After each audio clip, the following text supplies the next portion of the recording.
Rich millionaire tries to hide affair at restaurant, but pregnant wife finds him with mistress. In the hushed ambience of the exclusive Le Serene restaurant, where celebrities hobnob with the world's wealthiest elite, a single table in the far corner glowed under a discreet halo of light. Patrons whispered while peering curiously at Julian Rothwell, a billionaire rumored to be the next Warren Buffett of the tech world. His presence exuded mystery until that night. Few had glimpsed him in public with anyone but his elegant, pregnant wife, Serena, yet on this particular evening he was not seated with his wife. A striking, unknown woman leaned toward him, her eyes bright with secrets that threatened to explode. Julian Rothwell was a man who existed in the nexus of power and scandal. Born into a wealthy family, he grew his inheritance into an empire that sprawled across tech startups, real estate ventures, and philanthropic endeavors. By the age of 35, the media had already dubbed him the next big thing in global finance. His father, Henry Rothwell, famously socialized with the likes of Richard Branson and Elon Musk at exclusive retreats in Davos, Switzerland. Julian followed suit by rubbing elbows with titans, such as Bill Gates at philanthropic galas, forging connections that catapulted his business forward in quantum leaps. Despite his staggering net worth, Julian always maintained a carefully polished public image. He was known not just for his money, but for his seemingly solid moral compass. Well-spoken and charming, he donated millions to children's hospitals, including the St. Jude Children's Research Hospital and Boston Children's Hospital. Reporters found it easy to paint him as a philanthropic playboy with a heart of gold. Whenever asked about family, his warm grin and casual mention of "my wonderful wife Serena" seemed to confirm that behind the vast empire was a loving husband ready to become a father. Serena Delacroix Rothwell, an heir to an old French wine dynasty, was a picture of refinement. She was half French, half American, and fully mesmerizing. A petite woman with dough-brown eyes and a natural grace, she had captured Julian's heart during a chance meeting in Paris. The tabloids breathlessly covered their fairy tale wedding at a centuries-old chateau in the Loire Valley, featuring photos of the bride's gown by a leading Parisian designer. In all those pictures, Julian looked like he was worshipping the ground she walked on. Now, nearly 2 years into their marriage, Serena was 7 months pregnant, radiating that glow that mothers carry. Yet with each passing day, she felt Julian slip away inch by inch. It was more than just the typical burdens of a high-profile job. Julian was often absent, claiming urgent business across continents, from a new tech startup in Silicon Valley to a budding real estate project in Tokyo. And whenever she confronted him about the complexity of being left behind, he offered carefully packaged explanations delivered with a well-practiced charm. Still, the seeds of doubt had already been planted in Serena's heart. She saw the shift in Julian's mannerisms, something intangible and yet so obvious to a wife who recognized every tilt of his head and nuance of his speech. The phone calls that ended abruptly when she entered the room, or the endless text messages that elicited mysterious smiles, these little signs pointed to the unsettling possibility that Julian might be hiding something. On that fateful evening at Le Serene, Julian thought he would be safe. The renowned chef, Eric Ripert, was rumored to be in town, and the city's upper crust, including world-famous personalities, were rumored to frequent the restaurant. Little did Julian know that beneath Le Serene's sumptuous facade, a storm of suspicions and half-truths was about to erupt. Even more surprising, his pregnant wife had decided to book a private dinner at the very same establishment that night, determined to confirm or quell the haunting uncertainties in her mind. Le Serene was not just any restaurant. It was a temple of taste that combined the refinement of French cuisine with the edgy creativity of modern culinary trends. Soft golden lighting fell upon linen-draped tables, while the faint hush of whispered conversations intermingled with the polished sound of silverware sliding across porcelain plates. Julian arrived earlier than usual, accompanied by a leggy brunette in a sleek black dress that exposed just enough to spark curiosity. Camilla Hawthorne, an up-and-coming interior designer known to the design world's elite, had a reputation for capturing attention wherever she went. She was an unexpected fixture at the side of a married man whose pristine public reputation was built around loyalty and integrity. For months, Camilla had been riding high on the wave of her successes, a contract to redesign the lobbies of Julian's luxury hotels, followed by invitations to soirees and philanthropic events in which the Rothwell brand was a sponsor. Rumors swirled that Julian had personally recommended her to certain industry bigwigs, ensuring her career soared. That night, the hush-hush arrangement was to discuss design expansions for the new resorts, or so the official story went. Yet, the tension in Camilla's voice, coupled with the adoring gleam in her eyes, hinted that this late dinner was far from a straightforward business meeting. Julian tried to maintain an air of calm as they settled into a private booth near the back, away from the public gaze. Their table was adorned with fresh roses, and an overpriced vintage wine, chilled to a perfect temperature, sat within arm's reach. Every detail was arranged to create a sense of exclusivity and hush, something that on any other night might have gone unnoticed. Yet, unbeknownst to Julian, Serena had arrived at Le Serine a mere 10 minutes earlier. She was seated 2 tables away, hidden by an ornate partition, accompanied only by her childhood friend and loyal confidant, Margot Lefebvre. Margot was someone Serena trusted implicitly, a steadfast friend who flew in from Bordeaux upon hearing the trembling anxiety in Serena's voice. Although pregnant, Serena insisted on investigating the suspected affair on her own. Margot, out of concern for her friend's fragile state, had reluctantly agreed to accompany her. As Serena sipped water, wine was off the table for her these days, and forced herself to scan the menu. Her hands trembled. She half hoped to see nothing amiss. Maybe the swirl of suspicion and jealousy was all in her head. Then the staff quietly escorted Julian and Camilla through the restaurant. In that split second, the tiny cracks of doubt in Serena's world fissured into a chasm. She watched as her husband seated an elegant woman far younger than he, leaning in close to whisper something that made the woman laugh. The expression of complete adoration on Julian's face was something that Serena had not seen from him in a long time. The effect was shattering. A swirl of shock, anger, and heartbreak churned in her, making her breath hitch.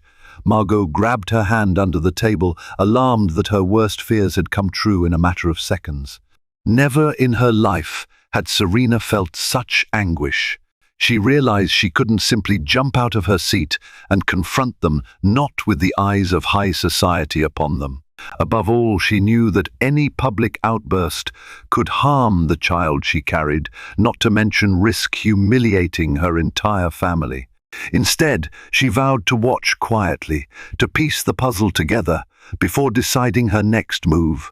Little did she know that the next few hours would bring an explosive unraveling of truths that would shake every foundation upon which her life was built.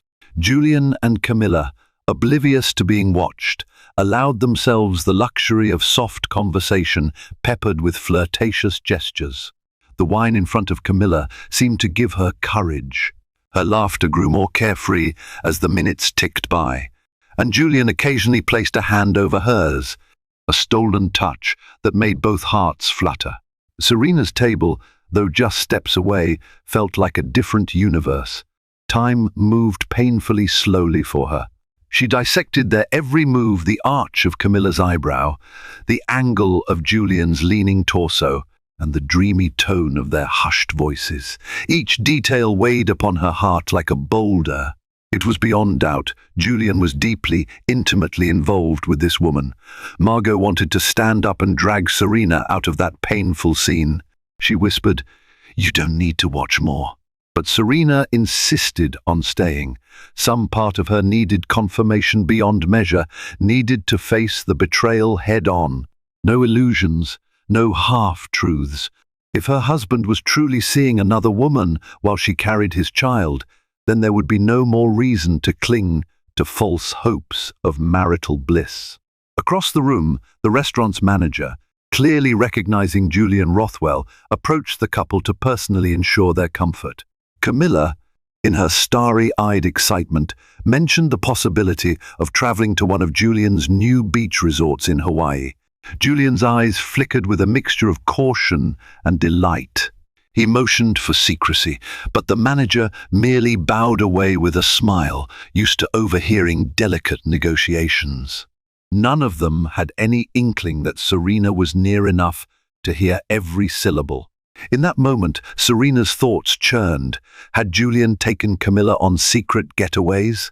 Was this the first time, or one of many? The last time Serena and Julian had a vacation together was months ago to Lake Como, when she was barely entering her second trimester. Even then, Julian had seemed distant, spending hours on the phone, explaining that an important investor named Alexander Pierce might be pulling out of a major real estate deal. She had accepted his excuses, gullible, or perhaps just wanting to believe that their marriage was beyond the petty heartbreak of an affair. At length, Camilla rose from her seat, presumably to visit the restroom. As she glided past the partition where Serena and Margot sat concealed, she accidentally locked eyes with Margot. For a second, Camilla froze. Recognition flickered. Camilla had briefly met Margot at an art gallery event a few months prior, introduced by none other than Julian Rothwell himself. A myriad of expressions crossed Camilla's face: confusion, then the realization of the predicament. Serena, hidden by the partition, prayed to remain unseen. Yet the damage was done. Camilla had recognized Margot, and soon she would piece together that Serena was near. Panic soared in Camilla's veins, and she dashed off to the restroom, heart pounding. A million scenarios hammered in her head. Should she warn Julian? Should she slip out quietly? Was the entire web of secrecy about to come crashing down in a very public way? Meanwhile, Margot locked eyes with Serena. Her grip tightened on her friend's hand as if to say, "Be ready. The confrontation is coming." Camilla stood before the restroom's gilded mirror, her heart racing.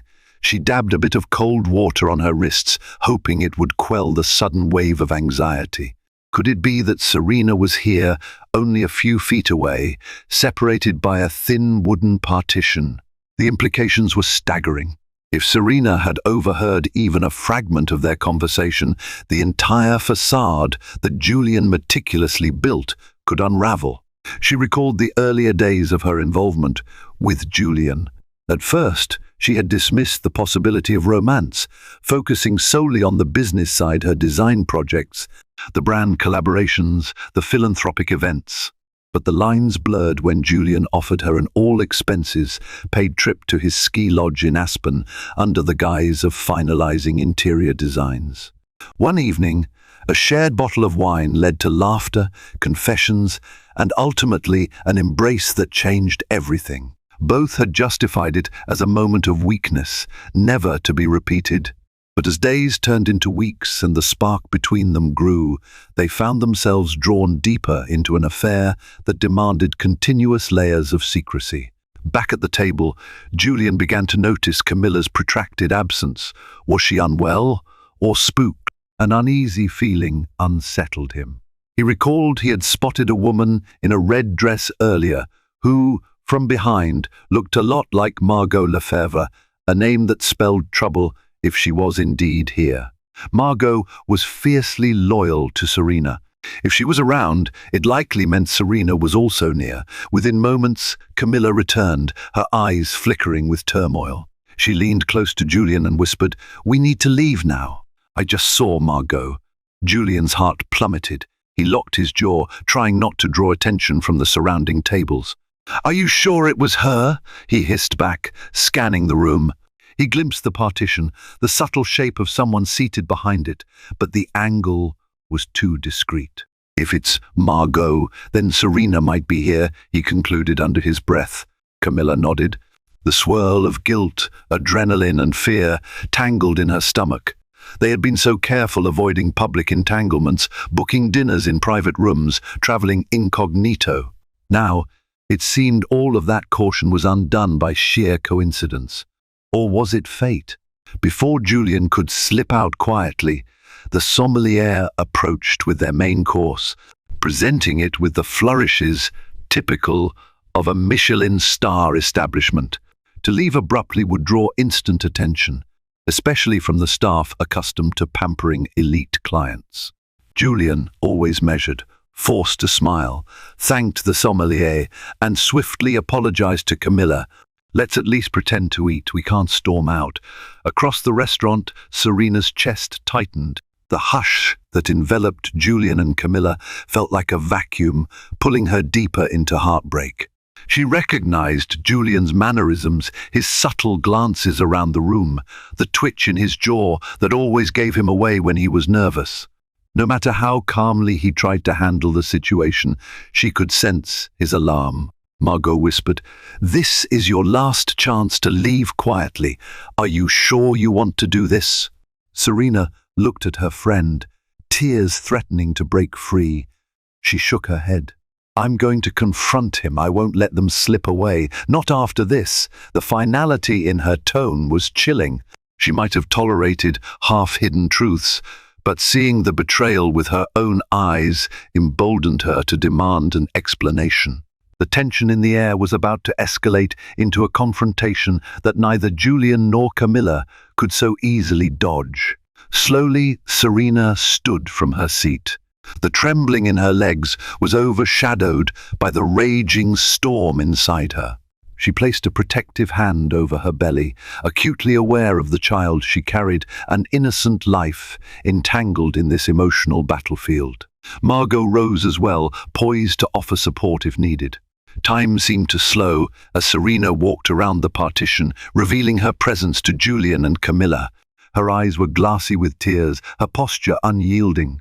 Julian looked up mid-sentence, and his face drained of color at the sight of his pregnant wife standing before him. "Serena," he blurted, rising halfway from his chair. The single word carried shock, guilt, and 1,000 unspoken apologies. Camilla's eyes widened, her hand flying to her mouth as if to stifle a gasp. Nearby diners, sensing a sudden tension, turned to observe. Some recognized Julian's face from magazine covers. Others, aware of his philanthropic glamour, watched with mounting curiosity.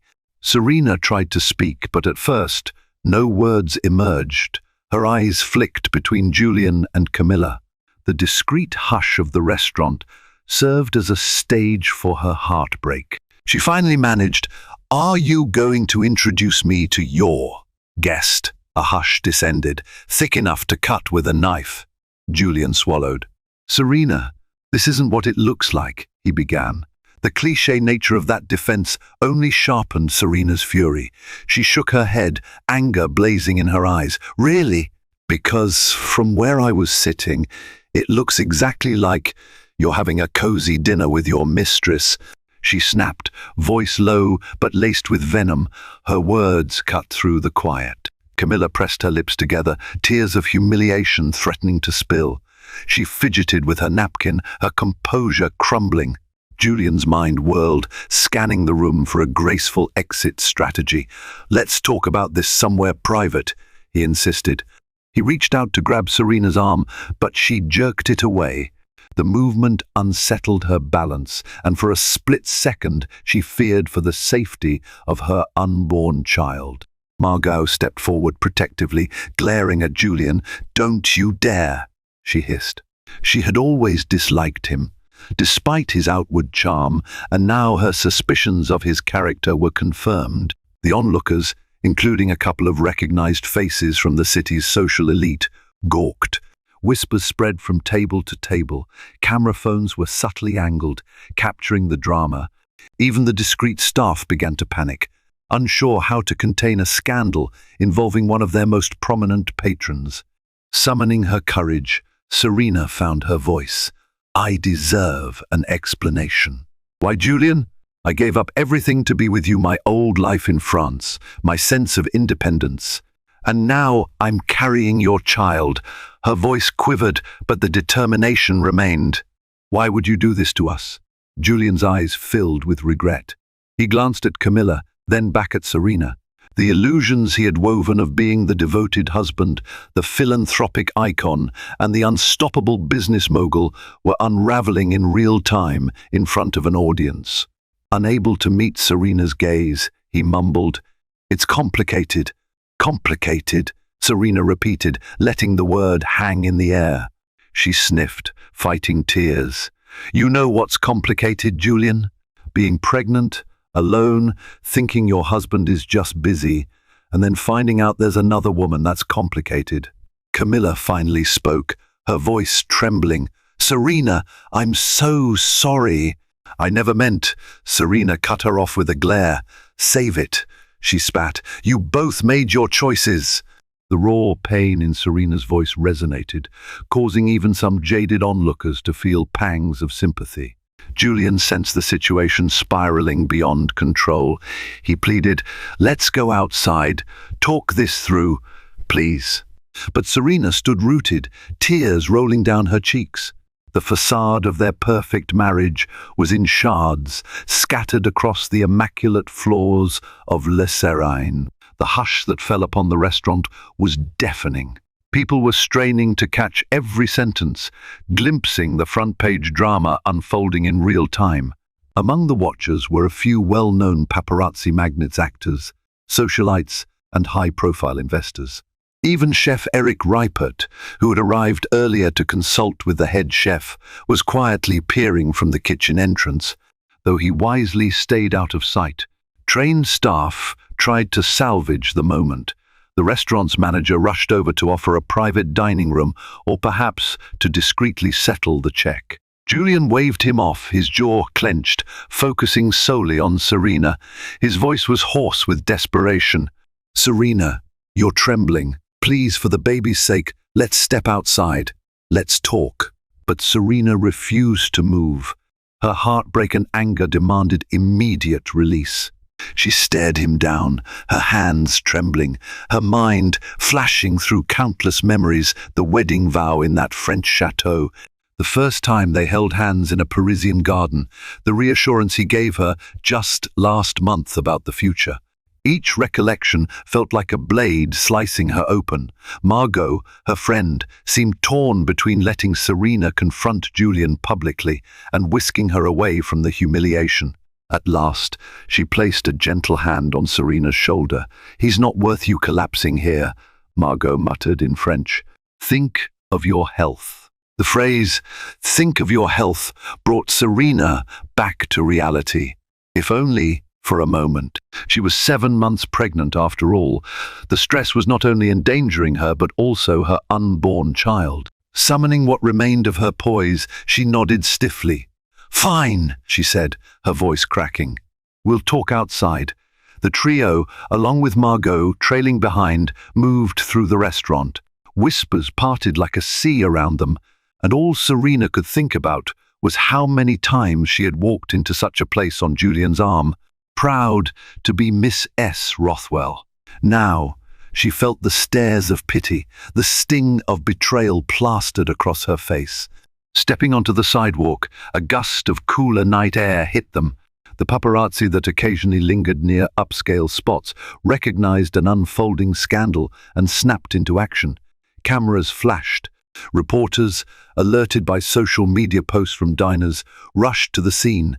Within moments, a small throng jostled for positions, shouting questions. "Mr. Rothwell, are you having an affair?" "Mistress. Rothwell, can you confirm the rumors?" It was chaos. Julian tried shielding Serena with his coat, a gesture that might have come off as protective if not for the circumstances. Camilla hovered nearby, her head bowed in shame and fear. Margot closed in protectively on Serena's other side, glaring at the paparazzi. She barked at them to back off, reminding them that Serena was pregnant. A hush fell over the crowd when Serena turned to Camilla, ignoring the cameras. "Do you love him?" she asked, voice raw. Camilla's eyes shimmered with tears. She couldn't speak. In the end, her silence was answer enough. Serena inhaled a shaky breath. "And you," she said, turning her gaze on Julian, "is this who you are now? A liar? Or were you always that man, and I was just too blinded by love?" Julian stammered. I didn't intend for you to find out like this." His words were feeble, overshadowed by the relentless flash of cameras capturing his downfall. The timeline of events was out of his control, and the world was watching with bated breath. Under the relentless barrage of camera flashes, Julian's instincts as a high-profile businessman kicked in. He knew the value of spin control. It had saved him from countless corporate fiascos in the past. But this time, the fiasco was personal, laid bare in front of the entire city. His brand, the philanthropic, idealistic entrepreneur, was in shambles. The stock market might not open until the next morning, but he could practically hear the rumor mill churning, anticipating a potential dip in share prices for his ventures as scandal overshadowed success. Serena's eyes brimmed with tears, and her face showed the deep hurt that no PR statement could ever rectify. Every inch of her body tensed as the paparazzi barked invasive questions. Through the chaos, a black SUV with tinted windows screeched up to the curb, one of Julian's drivers. Presumably alerted by the restaurant staff about the commotion, Margot tugged on Serena's arm. "Let's go," she urged, shooting a withering glare at Julian. "You've caused enough pain tonight." Before Julian could protest, Margot led Serena to the waiting SUV. The vehicle sped off, leaving Camilla and Julian behind, swarmed by the press. Realizing the precariousness of the situation, Julian hastily ushered Camilla into another car that arrived a moment later. "We need to get you out of here," he muttered, ignoring her tear-streaked face. She looked at him with mingled guilt and yearning, but he averted his gaze, too consumed by the meltdown of his carefully guarded life to meet her eyes. Within minutes, they retreated, leaving a cluster of photographers and reporters behind on the sidewalk. The entire incident, captured by dozens of cell phone videos, was already on its way to going viral, thanks to social media postings from various patrons. By the time Julian and Camilla reached his penthouse, the first wave of scandalous headlines had started popping up online. Julian Rothwell caught with Mistress pregnant wife confronts him at Serena. The Rothwell affair, a marriage in crisis, rich billionaire's double life exposed. Julian sank into his leather sofa, running both hands through his hair as he scanned the onslaught of notifications. He had PR people for crises like this, but could they contain the emotional wreckage? Camilla trembled, standing near the floor-to-ceiling windows that overlooked the glittering skyline. She muttered, "I never wanted it to turn out like this. I swear." Julian let out a hollow laugh. And what did we expect? We were playing with fire. His mind whirled, trying to strategize the next steps. A statement? A press conference? Should he contact Serena directly or let the dust settle? One name floated repeatedly to the forefront of his mind: Alexander Pierce. An influential investor in Rothwell Holdings, Pierce was famously conservative regarding moral conduct. If Alexander caught wind of this scandal, and he undoubtedly would, there could be repercussions in business partnerships. Julian's entire empire was suddenly at risk because of his personal indiscretions. Camilla walked over to him, tears glittering in her eyes. She reached out a hand, but he pulled away. "I need time to think." he said curtly. "Maybe it's best if you go. I need to handle this alone." Her face crumpled. She nodded, grabbed her purse, and hesitated, as if hoping for a gesture of reassurance. But none came. With a trembling sigh, Camilla left, the door closing quietly behind her. Julian gazed at the city lights, each one a reminder of his achievements. Tonight, those achievements felt hollow. His wife, pregnant with his child, had discovered his darkest secret. In the process, he had humiliated them both on a public stage. For the first time in his life, Julian was unsure if his money, power, and charm could stitch together the havoc he had unleashed. Even before sunrise, the world had turned upside down for Serena. She was holed up in a suite at her friend Margot's boutique hotel, ironically one that Camilla had designed months earlier. The heartbreak carved into her face made her unrecognizable. News outlets blared the scandal on every platform: television, tabloids, social media. A knock at her door stirred her from her daze. Margot entered, carrying a tray of breakfast Serena likely wouldn't touch. "You need to eat something," Margot said softly. Serena only sighed, placing a protective hand over her belly.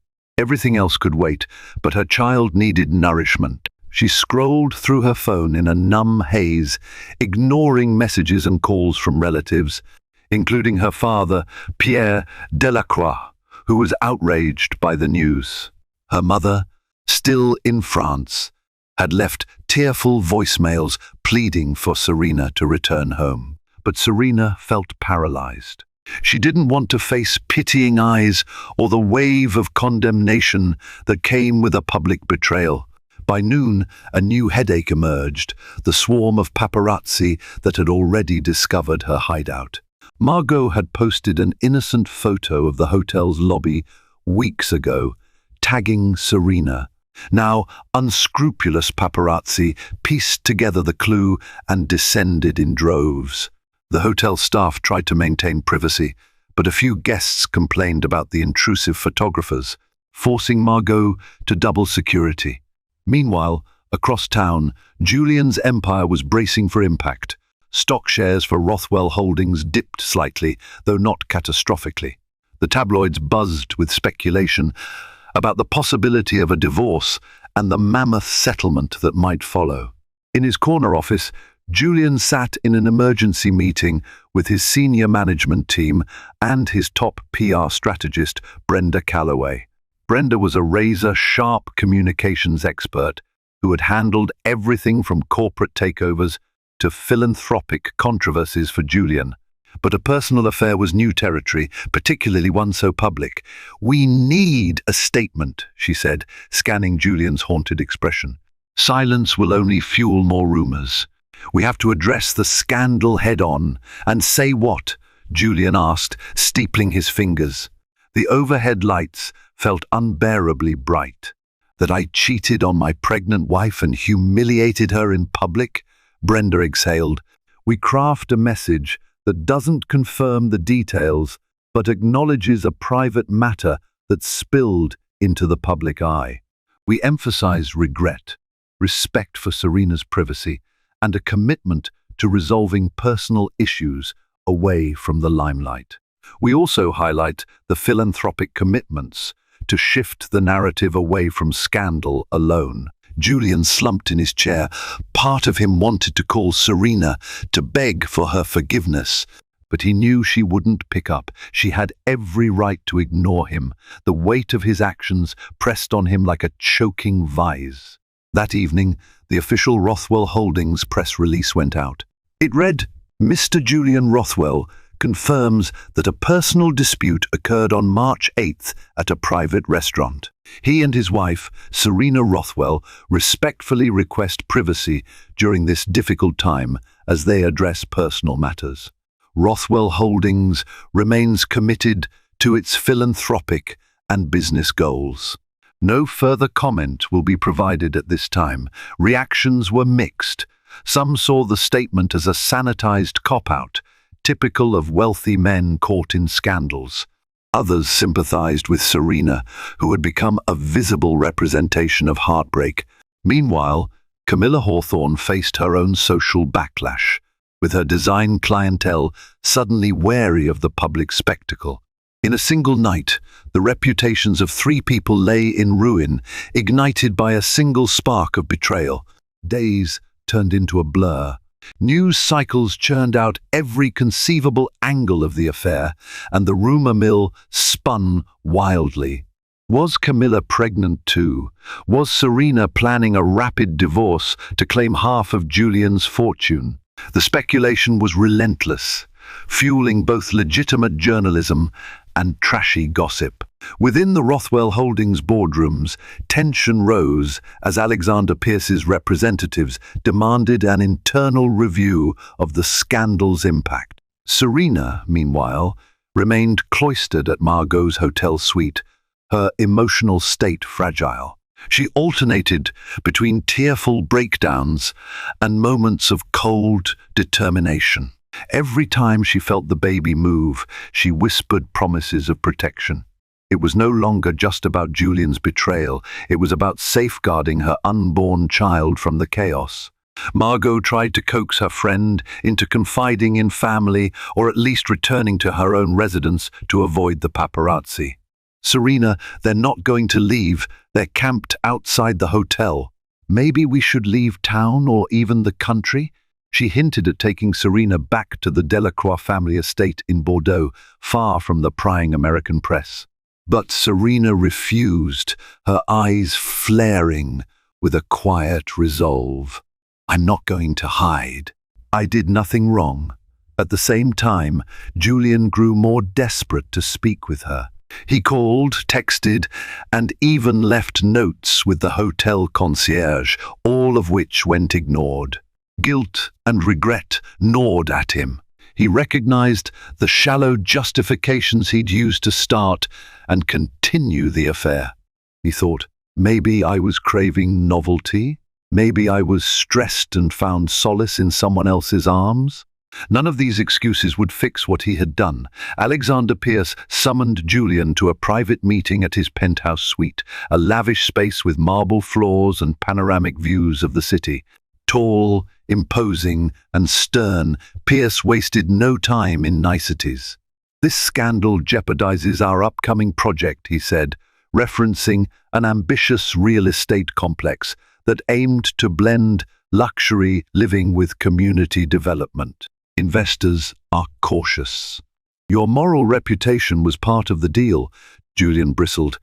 I can handle the personal crisis, he assured, though his tone lacked confidence. I just need some time. Pierce's gaze hardened. Time is money in our world. Clean up your mess or I walk away. We both know that would be disastrous. The ultimatum struck a nerve. Julian realized that if Pierce withdrew his investment, the ripple effect could topple multiple ventures and cost thousands of jobs. The philanthropic side of him cringed at such a domino effect, but the purely business side recognized the immediate threat to his empire. As if orchestrated by fate, the doorbell rang, and one of Pierce's assistants led Camilla into the suite. She looked pale, visibly shaken. I had to come, she whispered, glancing nervously at Pierce. I can't get in touch with you, Julian. You're always in meetings, and your assistant blocked my calls. Pierce grimaced at her presence, but he allowed the meeting to continue in his luxurious living room. Camilla explained that a tabloid journalist had approached her family, offering a significant sum for exclusive details. She was torn between protecting Julian and herself. The pressure was immense, both financial and emotional. Julian felt trapped. On one hand, continuing any association with Camilla risked further scandal.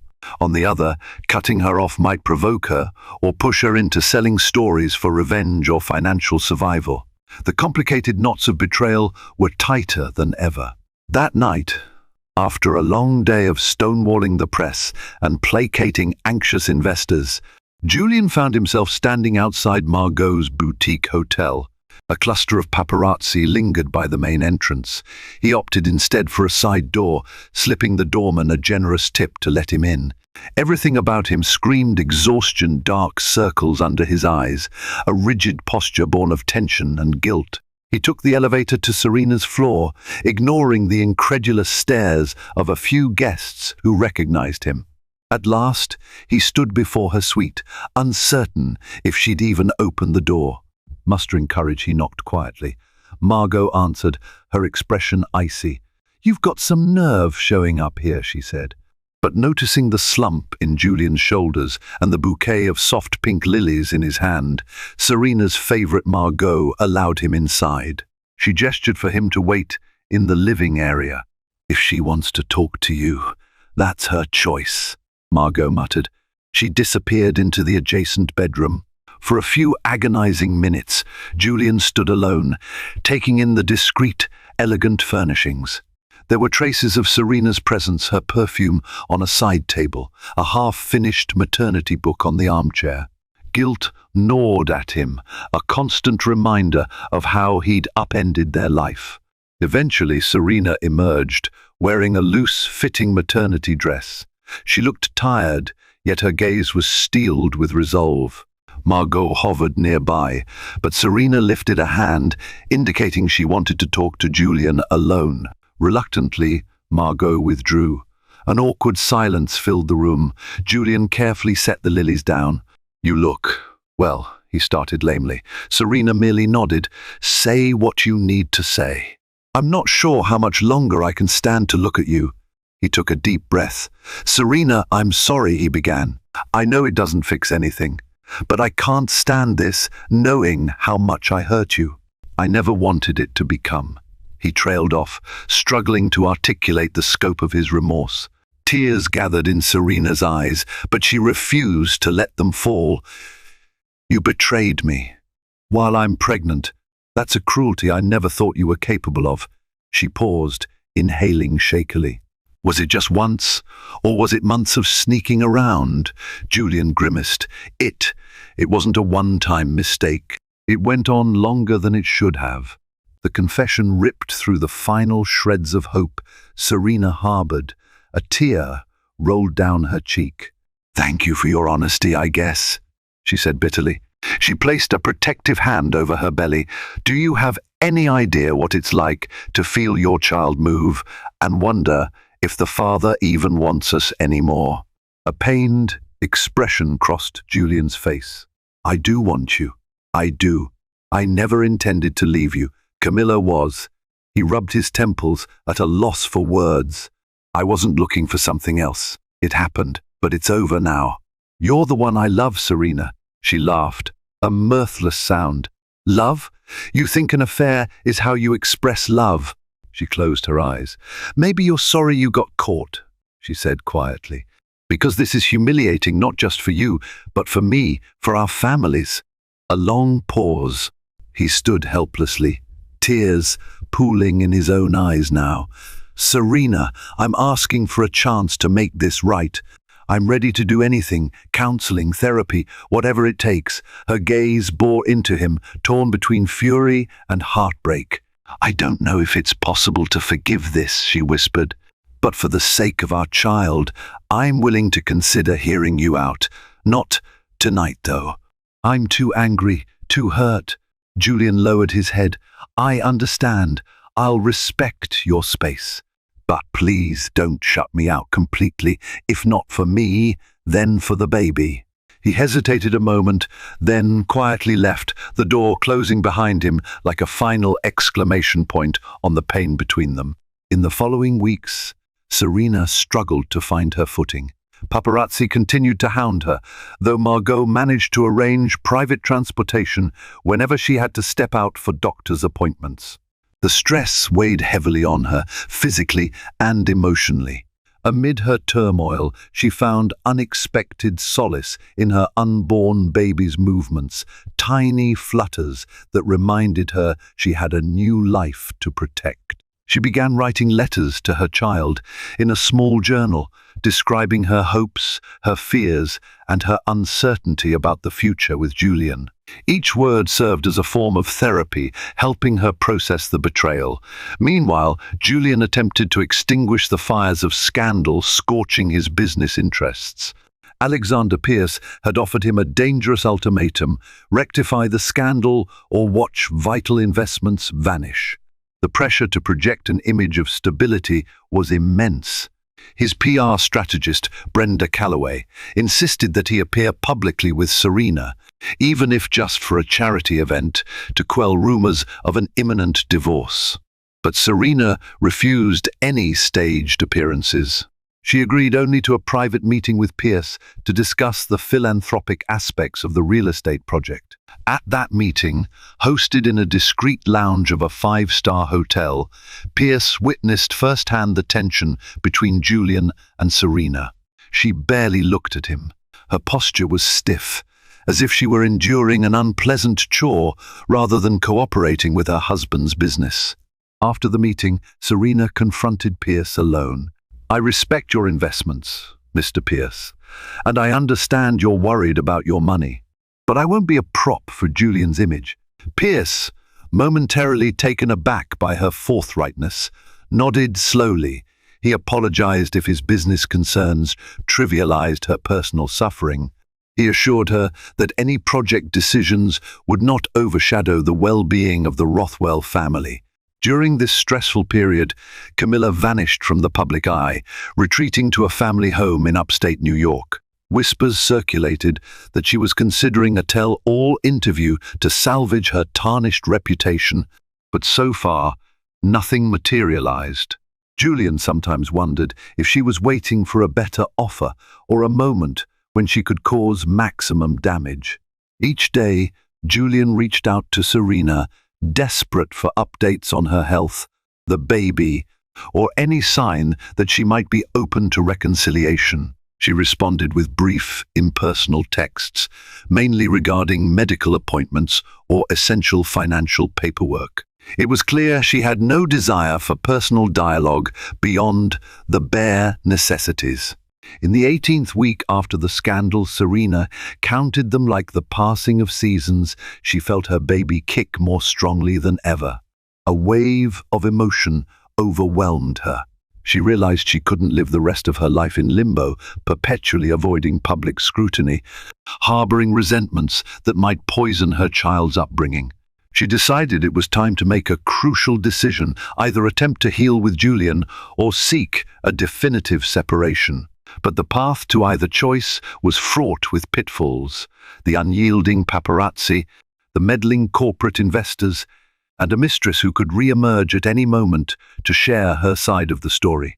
Destiny had set a stage where love, betrayal, power, and innocence collided. Now, it was time to see how the pieces would be rearranged. On a sunny afternoon, Serena stood on the terrace of Margot's penthouse suite, absorbing the city skyline.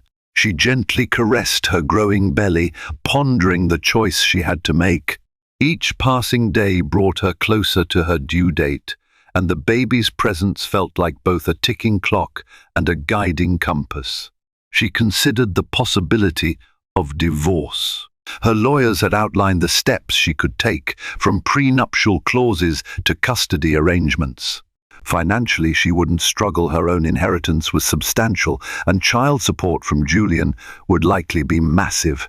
The bigger question was whether her heart could handle the permanent scar of cutting Julian off. Despite the betrayal, part of her still yearned for the man she once believed he was. That evening, she requested a quiet meeting at her OB/GYN's office, inviting Julian to join her. He arrived on time, wearing a reserved expression. In the examination room, Serena lay back for an ultrasound. Julian stood nearby, silent but watchful. When the image of their baby appeared on the monitor, tears welled in both their eyes. The doctor pointed out the heartbeat, the little limbs, the signs of a healthy pregnancy. For a moment, Serena and Julian locked eyes, sharing the wonder that overshadowed their animosity. Once the appointment ended, the doctor discreetly stepped out, leaving them alone with the ultrasound images. Serena broke the silence. She's healthy. That's all that matters right now. Julian swallowed hard. She? He echoed, eyes softening. Serena nodded, placing the ultrasound prints gently into her purse. Yes. A girl. Julian's voice wavered. I wish I could be here for every moment. I know I ruined that chance. He paused, inhaling the sterile scent of the medical room. But if you'd let me, I want to be by your side as much as I can. Not for appearances, not for business. For us, for her. Serena studied his face. She noticed new lines of stress near his eyes, the faint shadow of a beard that suggested he hadn't been sleeping well. I'm not promising forgiveness. And I'm definitely not promising to forget, she said carefully. But maybe I'm willing to take small steps. For her sake, if nothing else. Relief flooded Julian's features. Thank you, he whispered. Anything you need, financial support, medical bills, nursery preparations, I'm here. Their conversation felt like walking on eggshells, overshadowed by wounds still raw and unhealed. Nevertheless, it was progress. Outside, in the corridor, paparazzi snapped photos as they exited, but this time, Julian shielded Serena from the intrusive flashes, gently ushering her into the elevator. Instead of parting ways, they rode down together, enveloped in a tense hush that also held a glimmer of hope. Back at Margot's penthouse, Serena recounted the experience to her friend. Seeing the baby on the screen, I felt something shift. Maybe it was the look on his face. Margot, ever protective, frowned slightly. Just be careful. People can change momentarily under stress. Make sure his remorse is real and lasting. For the next few days, Serena allowed Julian to accompany her to baby-related appointments, pediatrician consultations, Lamez classes, and child safety workshops. Each shared activity was a tentative step toward rebuilding the shattered bridge, even as the memory of his betrayal lurked like a ghost in every corner. By the 8th month of her pregnancy, Serena managed to carve out a semblance of peace. She decided to move back into the Rothwell mansion, albeit in a separate wing from Julian's. The estate boasted expansive gardens and a personal security staff that could fend off the press. Margot supported the move reluctantly, but she understood Serena's need for space and privacy to prepare for childbirth. Julian greeted Serena at the entrance, overshadowed by the gilded arches of their opulent home. He carried her bag silently, a mixture of anticipation and guilt etched on his face. Their arrangement was clear. She wasn't returning as his doting wife. She was returning for the child's well-being. That line was drawn firmly. Despite the tension, they found small moments to reconnect. Over breakfast, Julian would inquire about her cravings, blueberry waffles, decaf cappuccinos, and arrange for them to be prepared. At night, he'd check in on her, offering a gentle goodnight, never crossing into her private suite without invitation. In parallel, Julian sought therapy for himself, recognizing the need to confront the reasons behind his affair. He also convinced Serena to join couples counseling, ensuring that if they were to remain in each other's orbits, they would at least do so with professional guidance. The sessions were painful, forcing them to dissect vulnerabilities and regrets. But they persevered, fueled by the impending arrival of their daughter. Meanwhile, the media slowly shifted its focus. A new scandal involving a Hollywood actress overshadowed the Rothwell affair, granting them some reprieve. Camilla stayed out of the spotlight, rumored to be traveling abroad. Whether she was truly gone or simply lying low, no one knew. But her absence allowed Serena and Julian the breathing room they desperately needed. As the due date approached, Serena woke one night to a sharp contraction. Pain shot through her midsection, and she clutched the bed sheets. She tried to steady her breath, recalling the Lamaze exercises. Another contraction hit, sharper than before.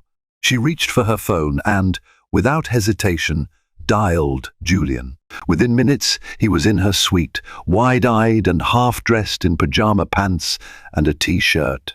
"Hospital," she gasped. "Now." He sprang into action, helping her downstairs, instructing the staff to bring the car around. The drive was a blur of speeding lights and anxious whispers of reassurance. Upon arrival at the hospital, Serena was whisked into a private maternity suite. Julian held her hand through the worst of the labor pains, whispering repeated apologies between words of encouragement. Hours later, a tiny cry echoed in the room. The nurse placed a baby girl, wriggling and pink, into Serena's arms. Tears of relief, joy, and heartbreak poured from Serena's eyes. Julian gazed at their daughter, overwhelmed by a sense of awe and responsibility. She was perfect. A new life untainted by scandal or bitterness, a symbol of hope and a reminder of every consequence leading up to this moment. They named her Aurélie Rothwell, a name Serena had chosen for its French roots, meaning golden. In that hospital room, a fragile truce was forged between husband and wife. Their child was the golden thread that could stitch together a future, though the path ahead would be uncertain, marked by both possibility and the lingering shadows of what had been lost. The days following Aurélie's birth were a swirl of midnight feedings, soft lullabies, and cautious steps around unspoken resentments. In the warm glow of the nursery, painted in a gentle cream palette, Serena found herself smiling at life's tiny miracles, the way Aurélie's fingers clasped hers, the soft cooing that replaced the hush of heartbreak. Julian, for his part, was hands-on, changing diapers, preparing bottles, and marveling at his daughter's every facial expression. Counseling sessions continued. If anything, the arrival of Aurélie heightened the stakes. Each session forced them to confront the question, could they rebuild trust for the sake of their family? Or would the memories of betrayal forever stand as an impenetrable wall? The therapist pushed them to communicate openly, to share anxieties and regrets. Slowly, they unearthed the root causes: Julian's fear of stagnation, Serena's unvoiced insecurities, and a spiraling set of poor decisions that led to the affair.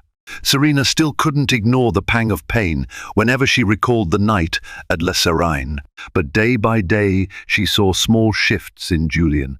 He turned down night calls, refusing to leave home after 7 p.m. unless absolutely critical. He publicly rebuked gossip magazines that tried to profit off Aurélie's pictures. He even established a new charitable fund in Aurélie's name, focusing on maternal and child health clinics worldwide. Some called it a PR move, but Serena saw sincerity behind the gesture. Despite the glimmer of hope, rumors continued to swirl. The public was eager for an update. Would the Rothwells finalize a divorce or present a united front? Camilla remained a wild card, her silence both reassuring and ominous. Serena's father, Pierre Delacroix, pressed for a meeting to discuss the broader family ramifications. "Your reputation matters, my dear," he reminded her over a phone call. "Please ensure your child doesn't become fodder for more gossip." One evening, while Aurélie slept in the nursery, Serena found Julian in the study, gazing at an old photo of their wedding day. He looked up, a flicker of sadness in his eyes. "We were so happy," he murmured. "I ruined that." Serena stood beside him, arms folded. "We can't change what happened," she said softly, "but maybe we can decide what happens now." He turned to her, voice quivering. "Do you think there's a real chance for us?" It was an honest plea, stripped of arrogance or pretense. She hesitated, her mind replaying memories of both heartbreak and kindness. "Maybe," she said at last, "if we keep working at it. If we're both honest about our faults and our needs." He reached for her hand, and she allowed it, though the gesture was still tinged with uncertainty. In that quiet moment, they shared the gravity of what it meant to have a second chance knowing. It wouldn't erase the past, but it might carve out a new narrative. A tender, fragile peace settled between them, one that would require continuous effort to maintain. In the end, the story of Julian, Serena, and Camilla reminds us that even colossal wealth can't shield a person from the consequences of betrayal.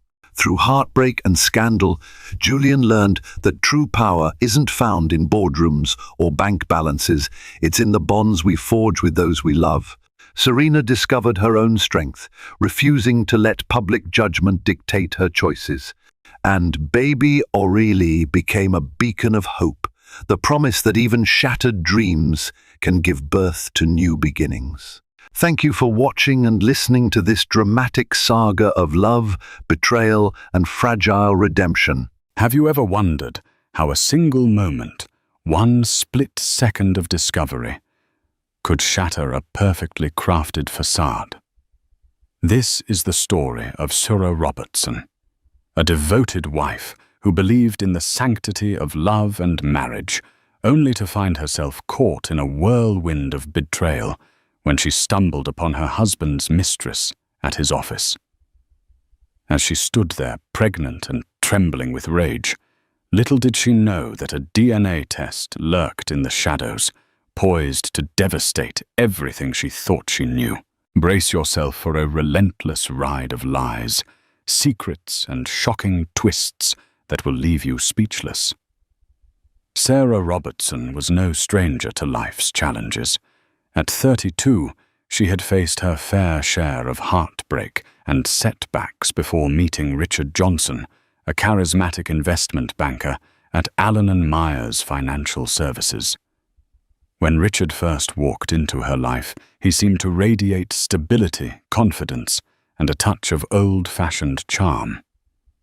That was 5 years ago.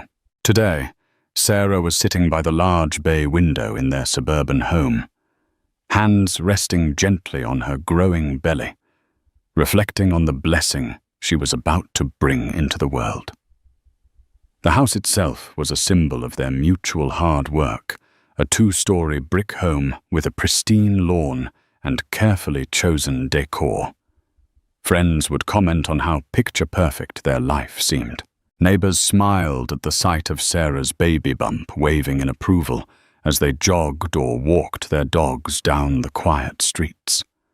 On the surface, everything looked idyllic: a glowing wife preparing a nursery, a busy husband providing for his family, and a child on the way. Yet beneath the veneer of a perfect suburban marriage lurked a subtle disquiet.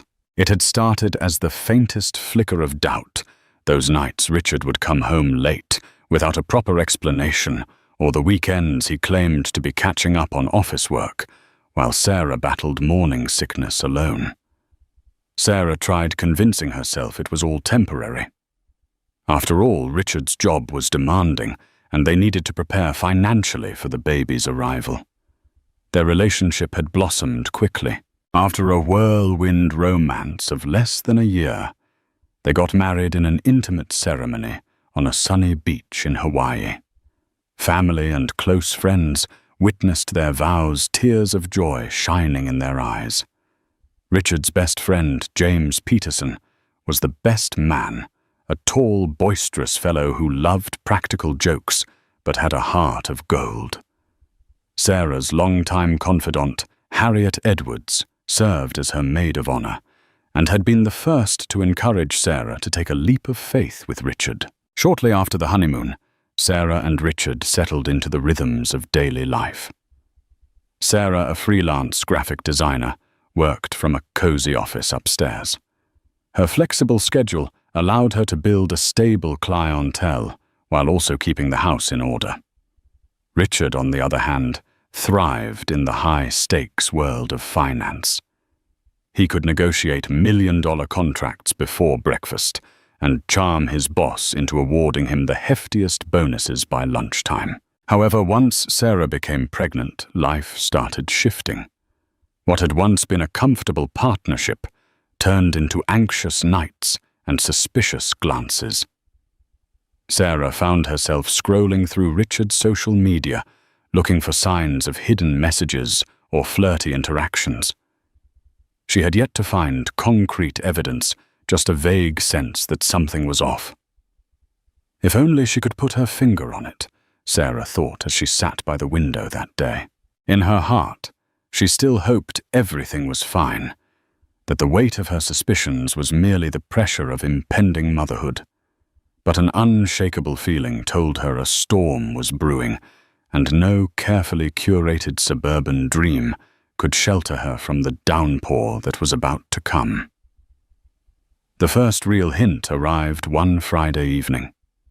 Sarah was up late designing a client's logo when she heard Richard's car pull into the driveway. It was nearly midnight. Her heart fluttered with relief, but as he stepped through the front door, her relief shifted to alarm. He reeked of expensive perfume, not the kind she wore, and not the kind carried by the air of any bar she knew he frequented after work. "Hey, honey," Richard said with an attempt at casualness, removing his tie and avoiding her eyes. A faint flush crept over his cheeks. In the past, she might have blamed the cold, but it was a balmy night with barely a breeze. Sarah forced a smile. Late night. "Yeah. We had a few urgent client meetings, then some colleagues wanted to grab drinks," he replied. He kept his explanation succinct, offering no more details than necessary. It felt rehearsed. Curiosity flamed within her. She wanted to press for more details, names of colleagues, location of the bar. But she bit her tongue, not wanting to spark an argument.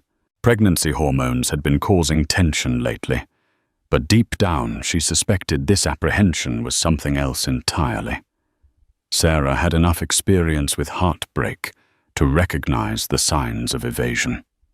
Instead, she reached for a different approach. "You hungry? I kept dinner warm." Richard shook his head. "I'm beat. I'll just shower and head to bed." As he trudged upstairs, Sarah stood rooted to the spot, trying to steady her breath. The faint floral scent of someone else's perfume lingered like a ghost in the foyer. Suspicion took root, its tendrils wrapping around her heart. That night, she lay awake, her mind a battlefield of conflicting emotions. The next morning, Sarah decided to confide in Harriet. Over a cup of herbal tea at the local cafe, Harriet listened intently, her brow furrowed. They sat tucked in a corner away from the chatter of other patrons. Harriet was the kind of friend who would never sugarcoat the truth. She had been Sarah's companion through heartbreaks past, including Sarah's broken engagement nearly a decade ago. "Sarah, you have to trust your gut," Harriet said, her voice low yet firm. "If something feels wrong, it probably is. But I don't want to accuse him of anything without proof." Sarah replied anxiously, twisting her wedding ring. "He's under a lot of stress at work, and I know the baby is adding to his worries." Harriet sighed. "I get it.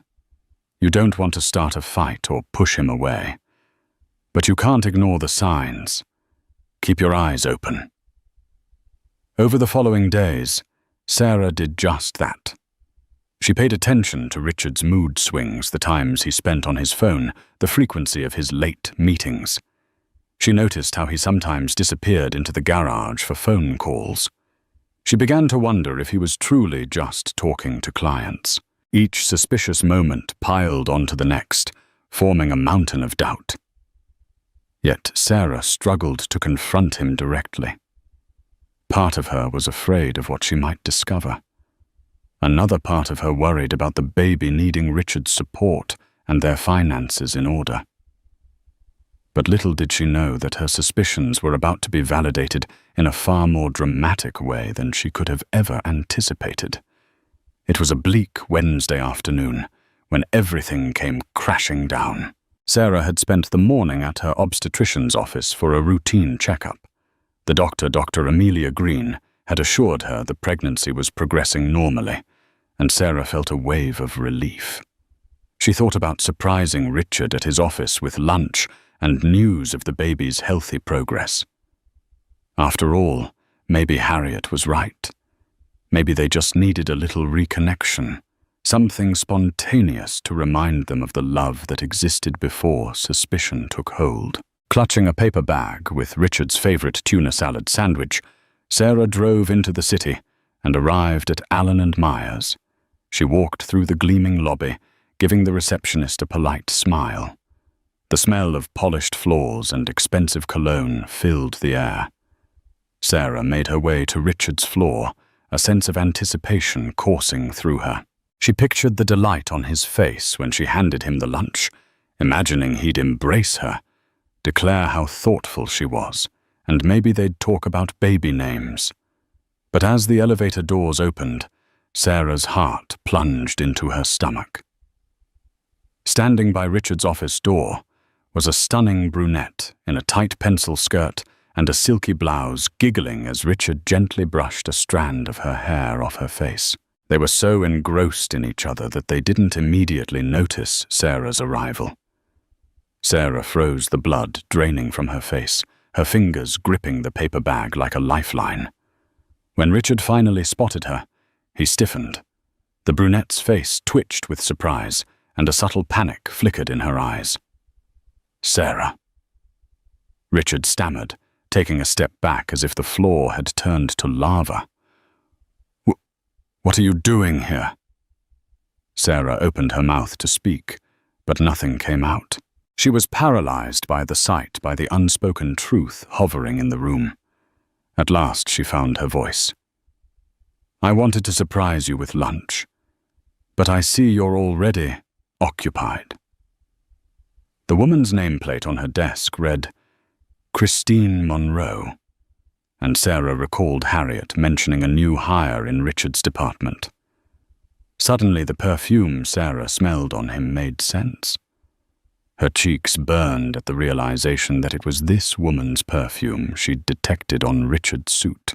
Christine offered a tight, uncomfortable smile. "I'm sorry. We were just discussing a client pitch." Richard nodded vigorously, attempting to play along. "Yes, just work stuff." Sarah's eyes flicked between the two. The tension in the air was thick enough to choke on. "Right," Sarah said softly, her voice trembling. Her gaze dropped to the lunch bag in her hand, which now felt like the cruelest joke. She turned on her heel and left, ignoring Richard's calls for her to wait. In that single moment, all the illusions, excuses, and rationalizations she had clung to were obliterated. The floor around her felt as if it might collapse at any second. She hurried back to the elevator, tears blurring her vision. The ride down to the lobby felt agonizingly slow, her mind reeling with questions. Was this a one-time flirtation or a full-blown affair? How long had it been going on? And most crucially, how was she supposed to protect her unborn child from the fallout of this betrayal? Sarah managed to make it home before the tears truly took over. She shut the front door behind her, slid to the floor, and sobbed as muffled screams of anguish escaped her lips. The baby in her womb stirred as if sensing her heart break, prompting her to cradle her belly gently. She realized that no matter how betrayed she felt, her first priority was to remain calm for her unborn child. Still trembling with fury and sorrow, Sarah forced herself into her office, turning on the computer to distract her mind. Within minutes, she found herself searching Christine Monroe's name on social media. There she was. Glamorous photos, multiple posts about late nights at the office, each one racking up likes and flirtatious comments. Sarah's stomach churned at the pictures Christine posing in chic outfits, always sporting that same indulgent smile. Nothing explicit pointed to Richard, but a few cryptic captions about office romance made Sarah's blood boil. That evening around 7:00 p.m., Richard's car pulled into the driveway. Sarah listened to his footsteps as he approached the front door. He entered the house, slowly setting his briefcase down, with a cautious thud, as though he expected to find the place torn apart. Gathering her courage, Sarah stepped into the hallway. The tension between them was palpable. "Sarah," he began, voice tinged with worry. "We need to talk." She crossed her arms protectively over her chest. "Yes, we do." They moved into the living room. Richard tried to take her hand, but she pulled away, refusing to let his touch dilute her anger. He sighed heavily. "Nothing's going on with Christine," he insisted. "She's a junior associate on my team. I've been showing her the ropes." "That's it." Sarah's eyes narrowed. "Really? Then explain the perfume. On your clothes the late nights, the looks you two shared in your office. Does that all mean nothing?" He opened his mouth to retort, but fell silent, seemingly at a loss for words. That hesitation spoke louder than any confession. Sarah swallowed hard, tears threatening to surface again. "Look," Richard muttered finally. "I admit things got complicated. We spent a lot of time together on projects, had some drinks, maybe it crossed a line. But I swear it isn't serious." Sarah shook her head, the anger boiling. "It isn't serious to you because you have a wife and a child on the way. You can pick up and drop these little flings whenever it suits you. But do you have any idea what this does to me? To our family?" Richard ran a hand through his hair, frustration evident. "I love you, Sarah. I'm trying to handle a lot of pressure at work, and I messed up. But you have to believe me, Christine and I. It's not love. It just happened." Those words hit Sarah like a punch to the gut. It just happened, as if betrayal was an accidental slip. Her tears returned in full force, but she refused to crumble in front of him. She took a shaky breath, determined to keep control. "I'm pregnant with our baby," she said, voice quivering. "I have no choice but to fight for us but you. You chose to destroy my trust. If we're going to get through this, you need to end it. Immediately." Richard nodded, though he looked more defeated than sorry. Sarah wanted to scream, to throw something, but she needed to remain as composed as possible. Her voice trembled with resolve. "You'll have to prove to me that this is over, Richard. Otherwise, I'm gone." In the wake of the explosive confrontation, Sarah found herself seeking solace in the company of loved ones. She confided in her older sister, Diana Robertson, a pragmatic attorney who lived only a few miles away. Diana wasted no time inviting Sarah over for a Sunday brunch, hoping to offer both emotional support and legal advice, if it came to that. Seated at Diana's dining table, Sarah took measured sips of orange juice while recounting the events leading up to her discovery in Richard's office. She spoke of perfume, late nights, and the image of Christine Monroe's flirtatious gaze. Diana listened carefully, her expression grim. "It sounds like you have enough to believe he's been unfaithful," Diana said at last, placing a comforting hand over Sarah's. "But the question is, do you still want to fight for this marriage?" Sarah's eyes brimmed with tears. "I don't know. I keep thinking about the baby. Growing up with divorced parents isn't easy.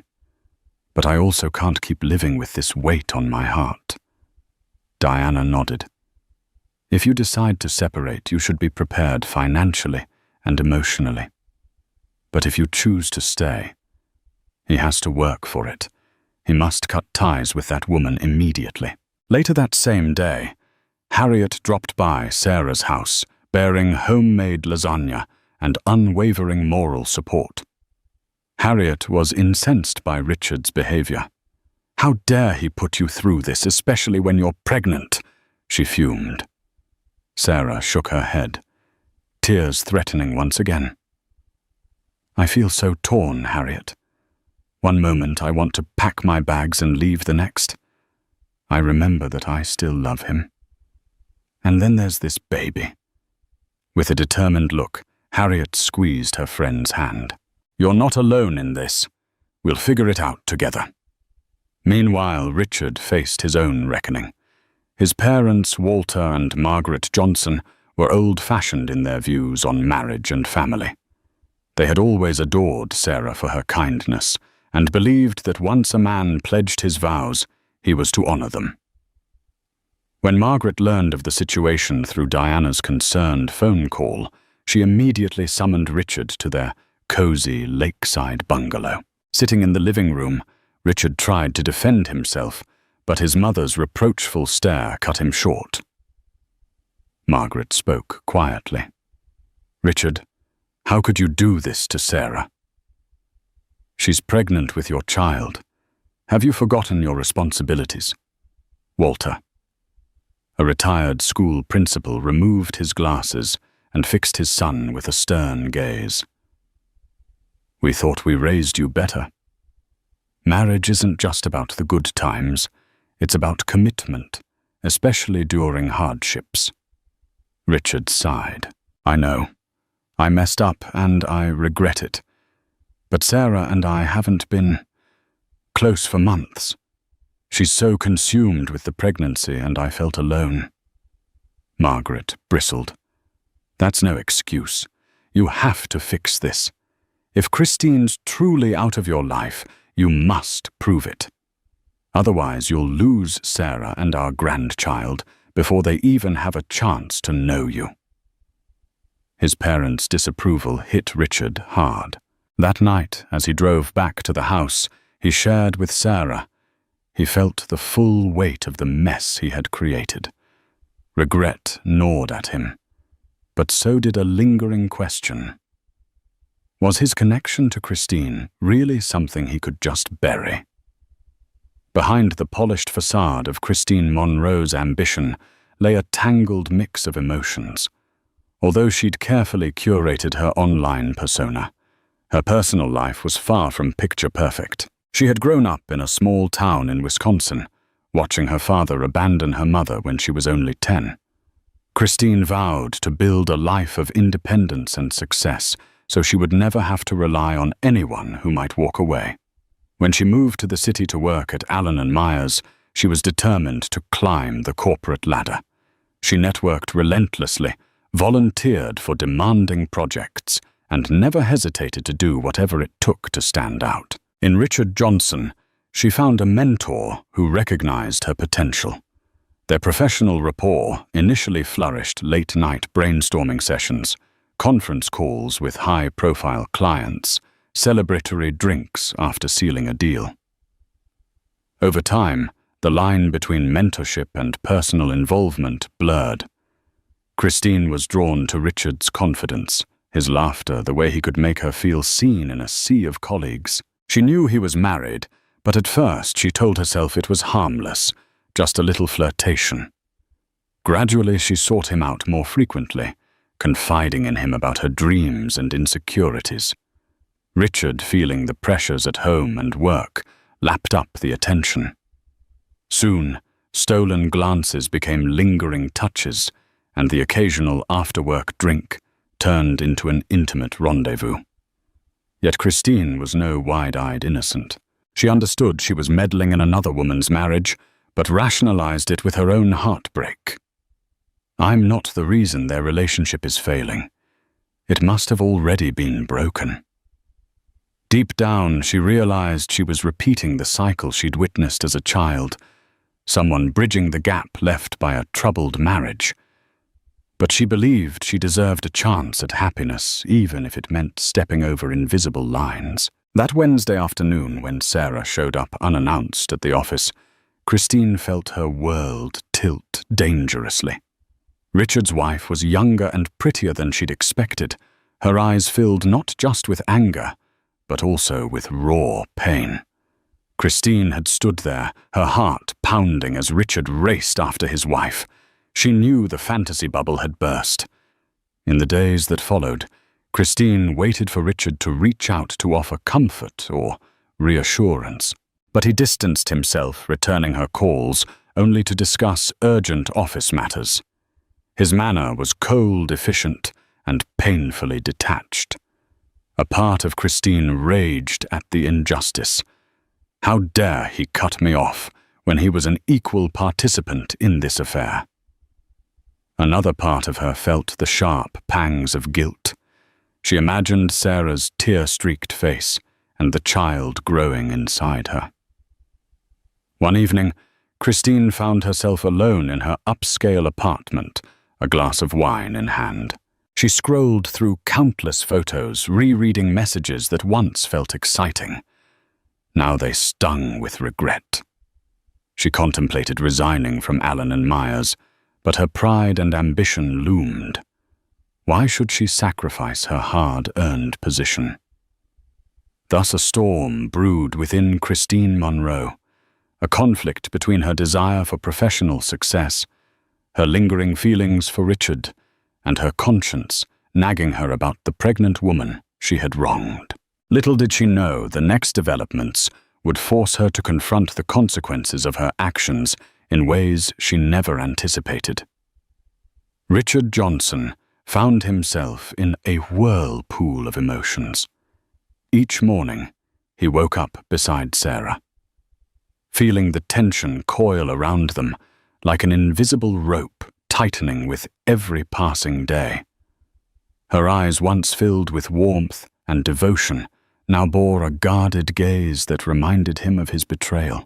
He tried to be attentive, waking early to brew her decaffeinated tea offering to drive her to doctor's appointments. But the unspoken accusation hung in the air. Work offered little respite. The once invigorating environment of Allen & Myers felt suffocating. Colleagues whispered about trouble in his personal life, and he couldn't escape Christine's presence. She still excelled at her job, commanding attention and respect from clients. When their paths crossed, an awkward silence replaced the friendly banter they once shared. He'd murmur a quick hello, avoid her eyes, and bury himself in spreadsheets or phone calls. Yet he was haunted by memories of her laughter and the closeness they'd shared. Richard's best friend, James Peterson, tried to intervene. James, who had known Richard since college, invited him out for a beer in hopes of getting him to open up. They ended up at O'Malley's pub, a dimly lit bar where the echo of clinking glasses and murmured conversations created a familiar backdrop. After a swig of beer, James leaned forward, concern etched on his face. "Rich, what's going on?" "You're a mess. Talk to me." Richard sighed heavily, rolling the cool bottle between his palms. "I messed up big time, James. Got involved with Christine, and Sarah caught us. She's pregnant, man." "What kind of person does that to his pregnant wife?" James shook his head, empathy and reprimand mingling in his expression. "I'm not here to judge you, but you gotta fix this. Sarah's a good woman, and you're about to be a father." Richard nodded, a wave of guilt washing over him. "I know. I love her. I felt like we weren't connecting and Christine was there offering some excitement. I never meant for it to go this far." "That's the problem," James replied softly. "You might not have meant it, but it happened. Now you have to choose which path you're going to take, and be ready to deal with the consequences." Consequences. The word settled heavily in Richard's chest. He thought about the baby, a tiny heartbeat that he had once eagerly anticipated hearing at every ultrasound. The idea of not being part of that child's everyday life terrified him. He imagined empty cribs and lonely nights in a half-furnished apartment if Sarah kicked him out. The vision stabbed at his heart. On the drive home, Richard pondered his options. On one side there was Sarah and their unborn child, a family that once represented hope and stability. On the other side there was Christine, dangerously appealing, yet complicated, the living embodiment of a mistake he could not take back. Perhaps if he truly ended it with Christine, he could salvage his marriage. But a sneaking question remained. Would Sarah ever truly forgive him? Richard gripped the steering wheel, his mind whirling with regret and longing. He knew time was running out. Every day he delayed taking decisive action, he risked losing the life he once cherished. A month passed, steeped in tension and guarded conversations. Sarah's suspicions simmered, despite Richard's half-hearted attempts to show he was done with Christine. The situation came to a head when Harriet introduced a startling question. "Are you absolutely sure the baby is Richard's?" At first, Sarah was offended by the suggestion, but Harriet raised an uncomfortable point. Richard's unwavering suspicion that the baby's due date seemed off. Indeed, Richard had once casually mentioned that he couldn't recall Sarah's exact last menstrual period date. As if the stress of the affair wasn't enough, the spectre of doubt about paternity cast a new cloud over their already shaky relationship. Sarah felt both insulted and fearful. She'd never been unfaithful, but the seeds of uncertainty had been planted. Caught in a storm of worry, Sarah decided to take control of the narrative. She approached Richard with a proposition, a prenatal DNA test. "Let's settle this once and for all," she said, arms crossed defensively. "I have nothing to hide, and if it'll give you peace of mind, then so be it." Richard hesitated. On the one hand, if he learned the baby was indeed his, it might force him to face his guilt with no room for denial. On the other hand, a tiny part of him fed by his own insecurities wondered if Sarah had grown closer to someone else during their marital distance. The tension between them and the consistent presence of Harriet or Diana in Sarah's life gave him irrational twinges of jealousy. Eventually, he agreed. They went together to a specialized prenatal clinic recommended by Diana. The process was straightforward. A simple blood draw from Sarah and a cheek swab from Richard. The results would take a week, and those 7 days felt like an eternity, suspended in doubt. During that week, Sarah struggled with waves of anxiety. She knew she had been faithful, yet the test symbolized more than just paternity. It represented their crumbling trust. Every time Richard left the house, she braced herself for another betrayal. Every time her phone buzzed, she half expected a message from Christine, flaunting her hold on Richard. On day 6, Sarah and Richard sat in tense silence in the living room, replaying the last few months in their minds. She was picking at the hem of her maternity blouse, while he stared blankly at the muted television. Suddenly, Richard's phone lit up a message from the clinic, stating their results were ready. Heart pounding, they agreed to go in person the next morning.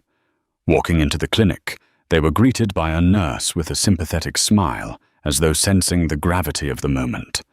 They were ushered into a small consultation room. A doctor wearing a crisp white coat entered with a folder. She cleared her throat.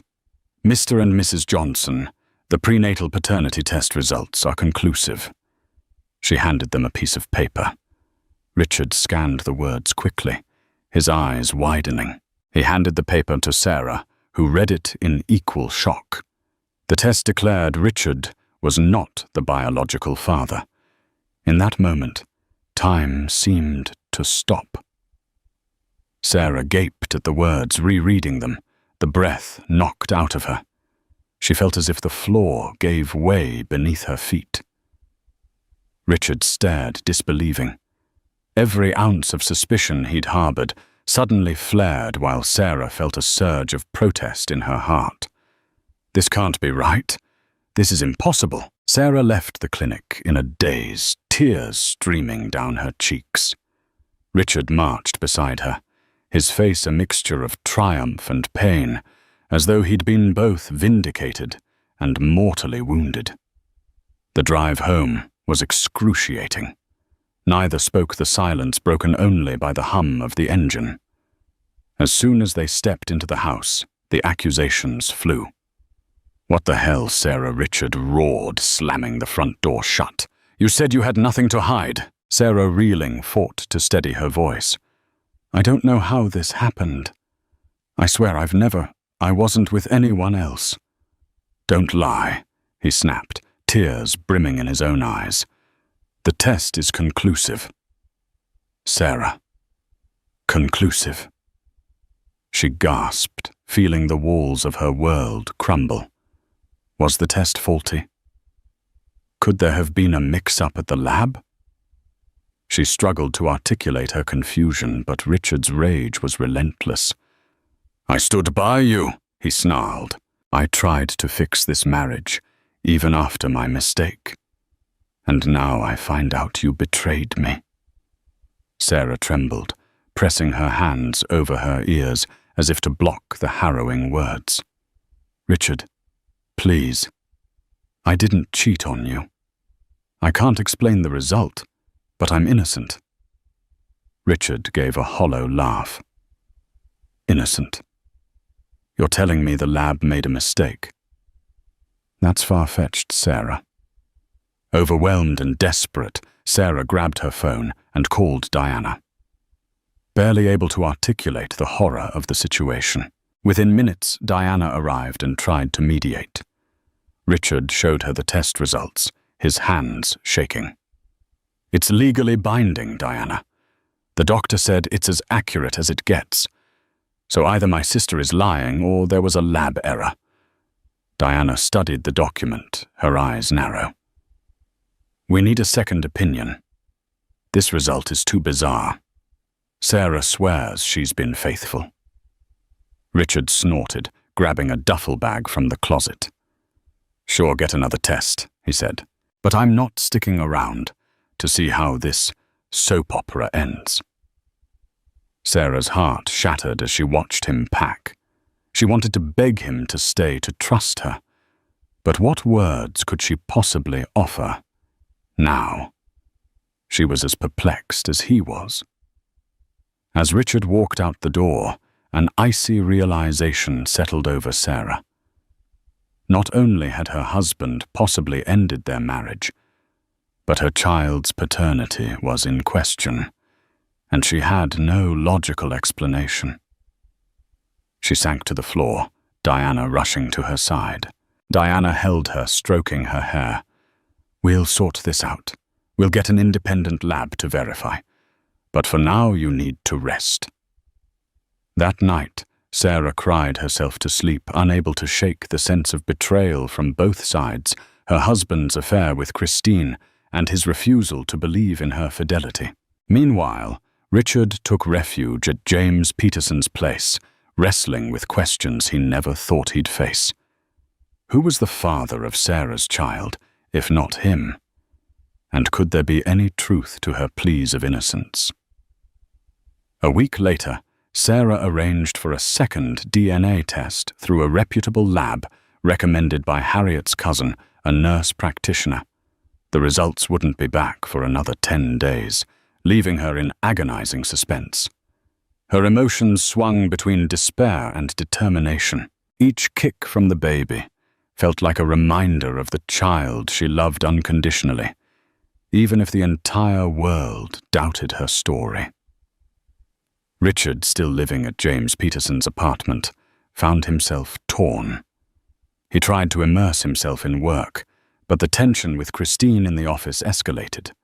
She cornered him in the break room one afternoon, eyes filled with curiosity and concern. "I heard rumors about a paternity test," she said, setting down her coffee mug, "and that you moved out." Richard exhaled heavily. "It's complicated, Christine." Christine studied him for a moment, her brow furrowed. "Look, I'm not here to guilt you. But if you need someone to talk to, I'm willing." He gave her a tired look, recalling how her presence had once offered an escape. Now it just reminded him of everything unraveling in his life. "Thanks, but I'm fine," he said, turning to leave. During his solitude, Richard spent a lot of time reflecting on his marriage. Memories of Sarah's radiant smile at their wedding, the first time they heard the baby's heartbeat, and the countless moments of shared happiness haunted him. He'd betrayed her first, yet now he felt equally betrayed, his trust shattered by a lab result. Still, a small voice whispered, "What if she's telling the truth?" Unsure of what he wanted, Richard called Sarah one evening. She answered, her voice subdued but laced with longing. There was a moment of silence before he spoke. "How are you holding up?" She inhaled shakily. "It's hard. The house feels empty without you." His chest tightened.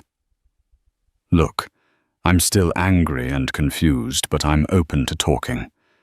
Maybe we can meet for coffee." Sarah agreed, her heart cautiously hopeful. They decided on a small cafe, Le Petite Rose, the place where they'd had their first date. The next day they sat across from each other, the gentle hum of other patrons providing a comforting background. Sarah broke the ice. "I appreciate you meeting me. I know things look bad, but I promise I've been faithful. I'm just as baffled by the test result." Richard stared into his coffee. "I don't understand, Sarah. If the test says I'm not the father, how can it be wrong? But a part of me wants to believe you." She reached out and placed a trembling hand over his. "I'll do as many tests as it takes to prove it. I love you. I never stopped loving you, even after everything." His eyes glistened with emotion. "I'm sorry for what I did with Christine. But this baby, if it's not mine, how do we move forward?" Sarah's voice quavered with desperation. "I don't have the answers yet. But can we at least try to keep communication open until the second results come in?" With a heavy sigh, Richard nodded. "Yes. But let's be honest, if the second test confirms the same thing, I don't know if I can stay." Their attempts at reconciliation were fragile, built on the faint hope that science had made a mistake. Yet lurking behind their forced smiles was the ominous question, what if it wasn't a mistake at all? The day the second DNA test results were scheduled to arrive, Sarah was a bundle of nerves. She barely slept the night before, pacing her bedroom, replaying every intimate moment with Richard in her head. There was no one else, she was certain of it. But how to prove what seemed scientifically impossible? Diana accompanied her to the lab, the same official building with sterile white walls and fluorescent lights that buzzed overhead. A technician handed Sarah an envelope. She trembled as she opened it. Diana's grip on her shoulder tightened in solidarity. Sarah's breath caught in her throat. The second test yielded the same verdict: Richard was not the father. The paper shook in her hands as she mutely handed it to Diana. The disbelief on Diana's face mirrored Sarah's own. "This doesn't make sense," Diana mumbled. "You've never been with anyone else, right?" "No, never." Sarah whispered, tears welling up. She felt trapped in a nightmare that defied reason. They returned to the car where Sarah broke down in sobs. Diana tried to console her. "We need to get a lawyer involved. Maybe they made a mistake, or the lab is confusing the samples." Sarah's tear-stained face contorted with anguish. "2 labs, 2 identical results. How is that even possible? Unless—" Her voice trailed off. "Unless what?" Diana pressed. Sarah's mind raced. Could she have had a rare medical phenomenon, like chimerism, where her own DNA conflicted with the baby's. She'd once read an article about it. But that was exceedingly rare, almost unheard of. Still, she clung to that faint possibility like a lifeline. Diana, ever the pragmatic attorney, insisted on a meeting with a genetic counselor to explore any medical explanations. In the meantime, Sarah had to break the news to Richard. She dreaded the conversation, fearing it might be the final nail in the coffin of their marriage. That evening, Sarah found Richard waiting for her on the front porch when she got home, having sensed the results would arrive. One glance at her tear-streaked face, and he knew. She handed him the envelope, and a fresh wave of anger mixed with heartbreak contorted his features. "I can't believe this," he muttered, scanning the paper. "2 tests, the same result. You lied to me, Sarah. All this time playing the victim when you're the one." He stopped himself, as though speaking further might break him completely. She grabbed his arm, her own tears flowing. "Richard, I swear I didn't cheat on you. I don't know what's happening, but I'm going to find out. Please just give me time." He jerked away, eyes blazing. "Time for what?" "To concoct another story I tried to reconcile. I tried to believe you. But facts are facts." She sank to her knees, sobbing in the twilight glow that bathed the porch. "I'm telling the truth," she whispered desperately. For a moment, Richard hesitated, torn between compassion and betrayal. Finally, he let out a strangled sigh. "I'm sorry, Sarah. I can't do this anymore." He walked away, leaving Sarah crouched on the wooden boards, her heart cracking open. The only consolation, the faint flutter of the baby in her womb. Little did either of them know the biggest twist was yet to come. The rain had started just before dawn. Light at first, then heavier, soaking the city in grey melancholy. Sarah sat by the window, cradling her swollen belly, staring out at the wet streets that reflected a world just as muddled as her thoughts. A week had passed since the second paternity test had crushed her, with the same unbearable result. Richard is not the father. But how could that be? She hadn't been with anyone else. Not emotionally, not physically. The accusation alone had been an earthquake. The confirmation a landslide. Each day she had carried the weight of disbelief like a second pregnancy inside her. Her appetite had all but vanished. Her smiles were hollow, offered only to reassure Harriet and Diana that she was okay. But she wasn't. She was barely holding herself together. It was Harriet who pushed her to keep asking questions. If you're certain, then the science is wrong. And science doesn't like to be wrong. Find the flaw. That simple statement lit something inside Sarah. A flicker of stubborn fire. She wasn't ready to give up on her truth. So on a foggy Wednesday morning, she booked an appointment with Dr. Patricia Langley, a respected genetic counselor with decades of experience. Harriet insisted on going with her. "You're not walking into that room alone. Not after everything you've survived." At the medical complex, Sarah clutched her file of lab reports, her heart pounding so loud it drowned out the sterile hum of the clinic. The waiting room was unremarkable, beige chairs, motivational posters about family health, a faint scent of antiseptic. But to Sarah, it felt like a courtroom, a place where maybe the truth would finally be heard. When they were called in, Dr. Langley greeted them with calm eyes and a firm handshake. She was in her early 50s, with graying curls tucked into a bun and a demeanor that inspired both authority and compassion. Sarah launched into her story 2 paternity tests, both negative. A marriage on the brink. A man who had cheated, but who also believed she had too. And a child growing inside her, now clouded by a question mark that no mother should have to endure.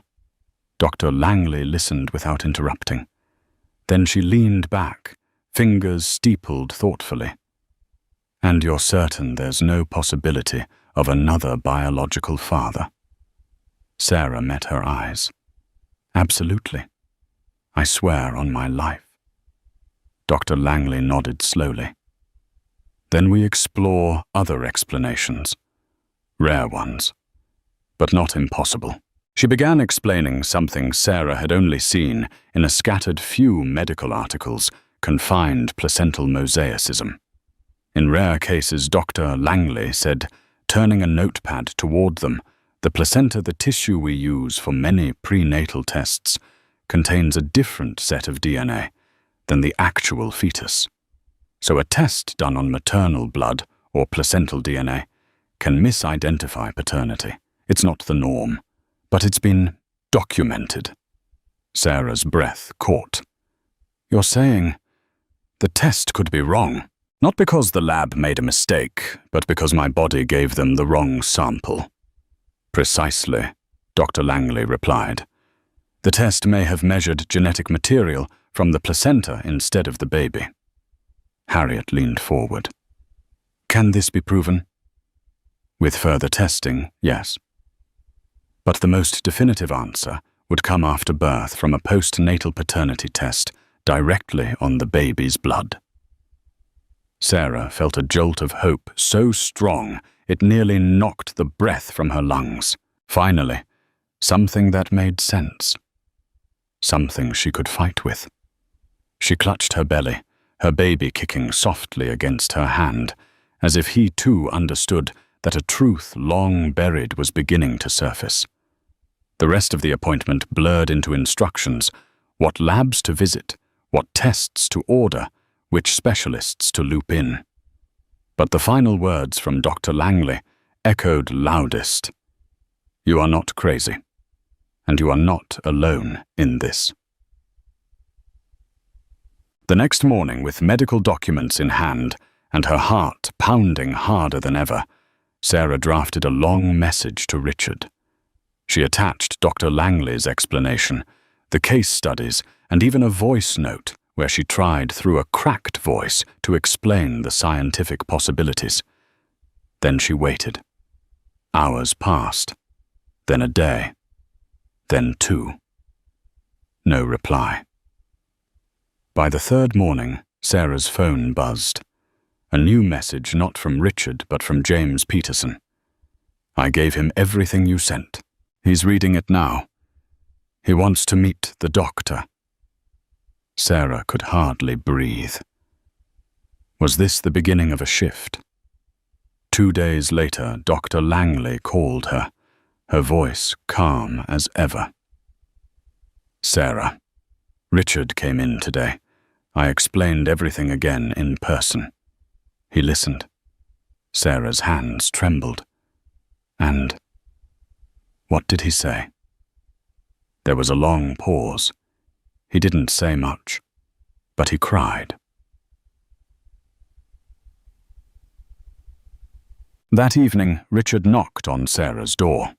She opened it with cautious restraint, wearing an oversized sweater and the same exhaustion she'd been carrying for weeks. He stepped inside slowly, as if unsure he deserved to. I'm sorry, he said. That was all. But the way his voice cracked, the way his shoulders sagged under guilt and regret, told her it wasn't just a formality. It was grief. Grief for the way he'd accused her, for not believing in her when she'd most needed it, for choosing doubt over love. I was wrong, he continued. So wrong. I let my own betrayal blind me to your truth. You told me again and again, and I walked away. Sarah's eyes filled with tears. She didn't move, didn't speak. I know I hurt you, he said, voice shaking. And I know this explanation doesn't erase that. But if you'll let me, I want to be here when the baby is born. I want to take the postnatal test and if it confirms I'm the father, I want to earn my place again. As a dad. Maybe someday. As your husband.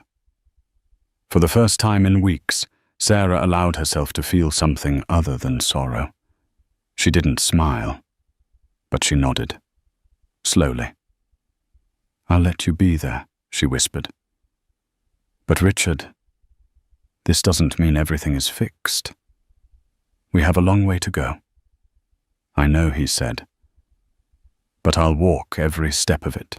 And as the rain continued to fall outside, they stood in the quiet space between the past and the possible future, not healed, not whole, but willing to try. Armed with Dr. Langley's findings, Sarah called Richard, leaving a voicemail and sending him a detailed email outlining the situation. She explained the medical anomaly and pleaded for him to speak to Dr. Langley himself. Days passed with no response. Undeterred, Sarah forwarded the information to James Peterson, hoping he could persuade Richard to at least consider the possibility. Finally, 2 weeks later, Richard showed up at Dr. Langley's office unannounced. His hair was disheveled dark circles under his eyes, betraying his own sleepless nights. The genetic counselor greeted him calmly, reiterating what she had explained to Sarah, that the paternity tests could have been compromised by rare placental genetic differences. She assured him that once the baby was born, a postnatal test would almost certainly confirm he was the biological father. Richard's world spun. Guilt washed over him like a cold tide. He thought of how he had humiliated Sarah, refused to believe her, and pushed her away at her most vulnerable. He realized the terrible irony he had betrayed Sarah. Yet he'd accused her of the ultimate betrayal, compounding her pain. That evening, Richard drove to the house they once shared. Sarah stood by the living room window, arms wrapped protectively around her baby bump. As he entered, she stared at him, uncertain whether to brace herself for more heartbreak or cling to hope. "I spoke to Dr. Langley," he said quietly. She explained everything. Sarah's eyes welled with tears, but she fought to keep her voice steady. "So you believe me now?" He nodded, anguished. "I'm so sorry for everything. The doubts, the accusations. I don't know. Angry. Confused. And all along I was the one who actually wronged you." She closed her eyes, tears slipping down her cheeks. "You broke my trust, Richard. You and Christine. And then you left when I needed you most." He moved closer, hesitantly, taking her hand. "I know. I don't expect this to be fixed overnight. But if there's any chance of rebuilding, of starting fresh for the sake of our baby, I'm begging for it." Sarah studied the desperation in his eyes. She thought of the endless nights she'd cried alone, the heartbreak she endured while pregnant. Could she forgive him? Could they rebuild their lives on the ashes of betrayal? "I need time," she whispered. "I need you to show me you've really changed." Richard nodded, tears in his own eyes. "I will. Whatever it takes." In the months that followed, Richard underwent individual therapy to confront the root causes of his affair. They also attended couples counseling, facing their problems head-on rather than burying them under resentment. Christine Monroe requested a transfer to another branch of Allen & Myers, seeking a fresh start. Her departure cleared some of the tension at Richard's workplace, though the guilt would linger for both of them. Finally, the baby arrived, a beautiful boy. They named Daniel. The moment Richard held his son for the first time, tears of joy and regret mingled on his face. A postnatal paternity test confirmed beyond any doubt that Daniel was indeed Richard's child. It was a bittersweet vindication for Sarah. They weren't magically healed. Rebuilding trust was a gradual, painstaking process. Late-night arguments still flared old wounds, still ached, but a mutual determination to move forward for the sake of Daniel guided them. Some days they felt the old spark of love that had once brought them together. Other days they wrestled with ghosts of betrayal. Yet in their child's innocent smile, they found a reason to keep trying. And so their life carried on, not as the immaculate suburban fairy tale Sarah once envisioned, but as a more complex tapestry, woven from heartbreak, hard truths, and hope. They learned that marriage is a fragile thing, held together by honesty, compassion, and a willingness to fight for it, even when the world seems set on tearing it apart. Thank you for witnessing this roller coaster of betrayal, heartbreak, and unexpected redemption. Sarah's ordeal reminds us that even the strongest relationships can be tested by deception, doubt, and cruel twists of fate. Richard learned the hard way that straying from trust can unravel everything you hold dear. Meanwhile, Sarah discovered that love, though resilient, requires constant nurturing and unwavering honesty.